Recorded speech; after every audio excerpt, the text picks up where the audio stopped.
The Canon R50V is Canon's cheapest camera that comes with C-Log. But don't let this budget price fool you, because this camera is more than capable of giving you beautiful cinematic footage. That is, if you know which settings to use. So grab a pen and some paper, because I'm about to break it down. So there's 6 things that you're going to have to get familiar with and eventually master to get the most out of your camera. The beautiful thing is once you learn these things, it's pretty much going to work the same on any camera. So the first thing is called FPS, frames per second. So to simplify the idea, basically it's like this. Imagine you have a flip book. You know, the little flip animations when you were a kid, you flip it and the little stick figure moves around or whatever. So let's say it takes a second to flip. 24 FPS, it basically means you got 24 pages in that flip book. 30 FPS, 30 frames per second, that means you got 30 pages in that flip book. 60 FPS, 60 pages, 120 pages, etc. Most of the footage that you see and what people quote unquote call cinematic is going to be shot at 24 frames per second. So when you set your camera at 24 frames per second, it's going to give you natural looking motion blur, which is the closest to what we see with our eyes. Some people like to shoot at 30 frames per second, but it looks a little weird. It'll look like a soap opera, one of them old British movies you used to see on PBS when you were a kid. Doesn't look right. So 60 frames per second, 120 frames per second, that's going to be for slow motion. But for most normal footage, you're going to want to shoot at 24 frames per second. It's hot up in here. All right. The next thing we need to talk about is shutter speed. So there's just a few things you need to know about shutter speed. Firstly, shutter speed is different for photography than it is for video. For video, all you really need to know is something called the 180-degree shutter rule. And all that means is that whatever you set your frame rate at, your shutter speed needs to be double. So for example, let's say you set your frame rate at 24 frames per second. Then your shutter speed needs to be 48, or the closest number to that your camera allows. Let's say you're shooting for slow motion at 60 frames per second. Then your shutter speed needs to be 120. Let's say you're doing extreme slow motion at 120 frames per second. Then your shutter speed is going to be set at 240. Let's say you're doing super duper slow motion at 240 frames per second. Then your shutter speed is going to be set at 480. You get the picture, right? Good.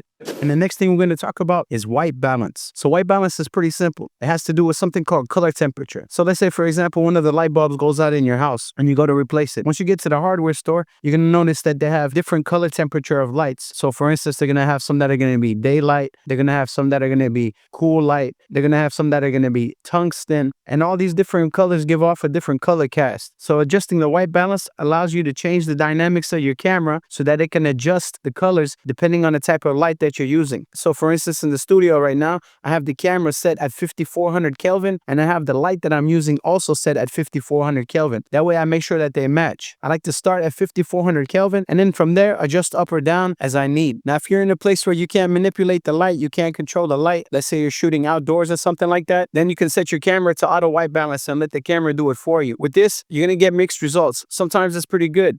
But personally, I like to have control over it myself and set it at a constant Kelvin temperature so I don't get any fluctuations. So that's your white balance.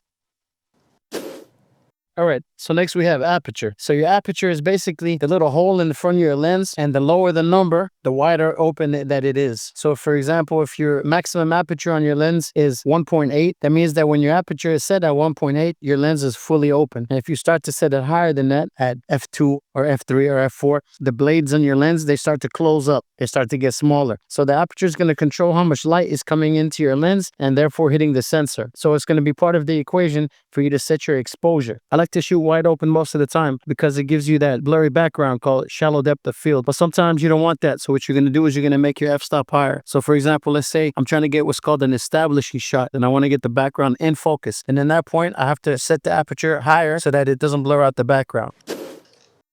Ooh.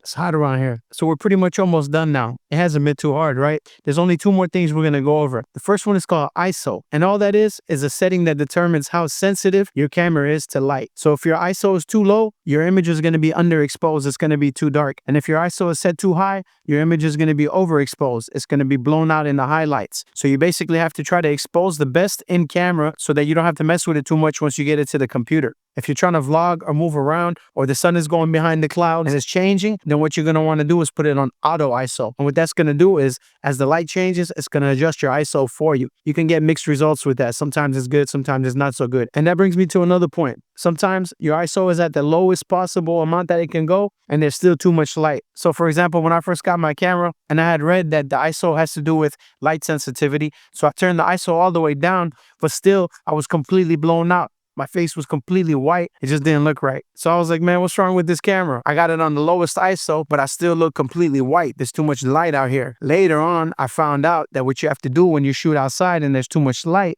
you have to get an ND filter, which is basically like sunglasses for your camera lens. So that's pretty much it, except for one last thing, which is your picture profile. You can set your picture profile to standard, and what that's going to do is going to give you a decent image straight out of the camera. You don't have to really mess with it. You can also use something called LUTs. LUTs are lookup tables. So it's like a preset. Once you apply it to your footage, it's going to automatically give you a certain LUT. So there's all types of different creative LUTs that you can use that are going to do an automatic color grade for you. I hope you learned something from that.